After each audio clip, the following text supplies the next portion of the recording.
Good evening, everyone. Michael Miller here, and I am ready and excited to take you into the enticing world of music education using TPE number 1. So let's get started on this exciting journey.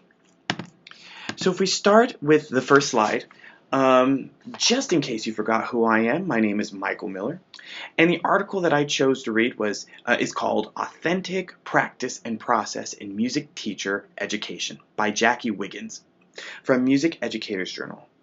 I know, I was just as excited as I know you are. So just a quick overview of TPE number 1. It's called Engaging and Supporting All Students in Learning. And I'm just going to read through these 8 different sections that the TPE is divided into, because I will be referencing these throughout the presentation. So number 1, apply knowledge of students. Number 2, maintain ongoing communication with students and families. Number 3, connect subject matter to real-life context and provide active learning experiences. 4, use a variety of developmentally and ability-appropriate instructional strategies, resources, and assistive technology. Number 5, promote students' critical and creative thinking and analysis. Number 6, provide a supportive learning environment for all students. Number 7, provide students with opportunities to access the curriculum. And number 8, monitor student learning and adjust instruction while teaching. So I will be coming back to several of these throughout this project. So let's start with the summary of the article. Professor Jackie Wiggins believes in the necessity of authentic learning and experiences, stemming from the idea of pedagogical content knowledge, which is knowing all 3 of the following: the content, how do people learn, and then how do people learn that specific content. So for music, it would be knowledge of music, knowledge of education, and knowledge of music education. Stemming from that idea and the idea of constructivism, which is the idea that in order to learn, students construct their own understanding of their experiences. So using both of those ideas, Wiggins goes through pedagogical issues and solutions in music education programs at the collegiate level. So as you can see, the basis of the article, authentic learning and experiences.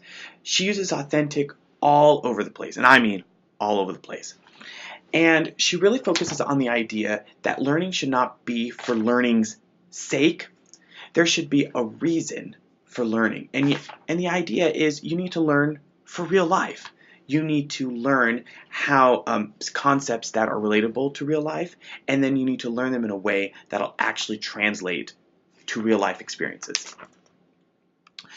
So, the way she organized the article is she kind of went through different ideas as to how to do this, how to make your curriculum in your classroom authentic. One of the ideas is providing opportunities for students to wrestle with the most important ideas central to pedagogical content knowledge and to formulate understanding of how they intertwine and interact. The word I really liked from this is wrestle. The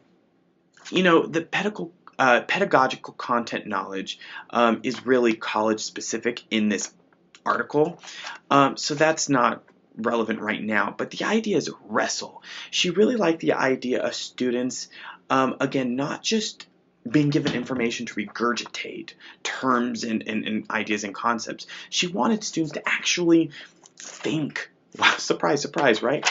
To think and to wrestle, as it implies, with different ideas and concepts to actually figure out what's going on.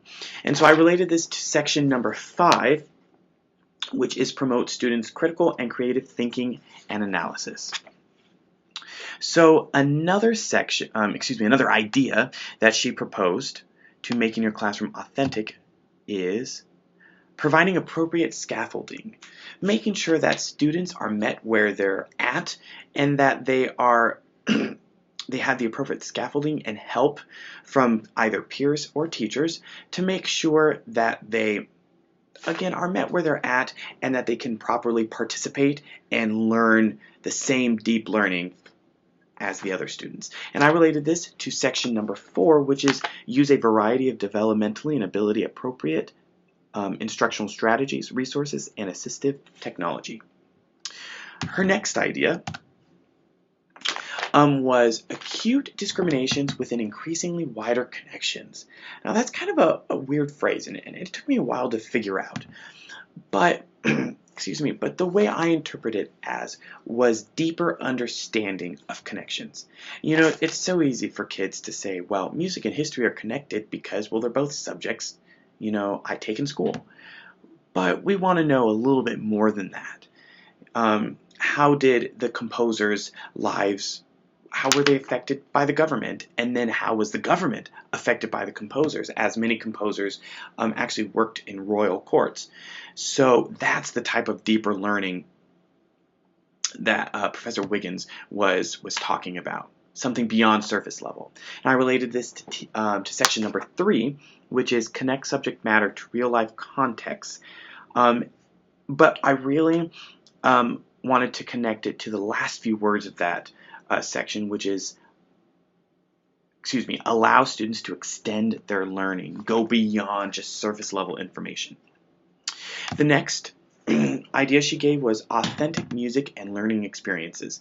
Now you're probably like, well, that's exactly what the basis of this entire thing is. Well, of course, it is, and she just related it specifically to music. The idea is not just learning concepts for the sake of learning concepts. There's many things in music history, music theory, oral skills, musicology, all of that, that a lot of teachers teach because, well, that's what you teach and you have to know it. But then it's like, well, why? Why do they have to know it? And is it actually useful? So, you know, Professor Wiggins really wants to emphasize the idea that we want to teach concepts that are actually useful to the real world. And we want to teach them in a way that students can actually take to the real world. It's impossible, of course, to 100% copy real life experiences, but we should do our best in replicating that so that they can, as best as possible, directly apply that to the real world. And of course, I related this to section number 3, which is connect subject matter to real life context. So another idea is the celebration of multiple perspectives, since each of us experiences life through a different frame, the frame of our prior experience and of our personal interpretation of that experience. Making sure to take advantage of all the useful information that each and every student comes into our classroom with each and every day. It changes from the very beginning of the year, and it's so very important that we take advantage of the prior experiences, prior interests, prior knowledge, funds of knowledge, and use that to help teach them and teach our other students. And I related this to the first section, which is apply knowledge of students, including their prior interests and experiences. The next idea is making sure ideas are respected and valued by all. Of course, making sure that students are free to give their ideas in a safe environment, knowing that whether they are right or wrong, whether they are particularly good or bad, that they are respected and they are valued, and it is safe to be wrong. And it's also safe to be right. And I related this to number 6, which is provide a supportive learning environment. In the TPE, it really goes into EL students in particular, but I think it's important that we make sure all students are in a safe environment, not just the EL students. And the last idea she gave was making students agents of their own learning and musicianship. And this is so very important and so unique, I think, is making sure that students making learning personal and making the students help making them in charge of that. Yes, of course, it's our job to make sure that they. Of course, it's our job to make sure that they are learning, you know, there's correct content and things like that, but making sure that they are taking ownership and that they want to learn and that they are excited to learn and that, again, they are in charge of what they're doing, because then they're more likely to want to go deeper into the subject matter. So, after you have learned all this absolutely delicious information that I know you're just gonna write home about, I've got some questions for you. So, first question, so what? What does all this information mean for you and the content and grade level you would like to teach?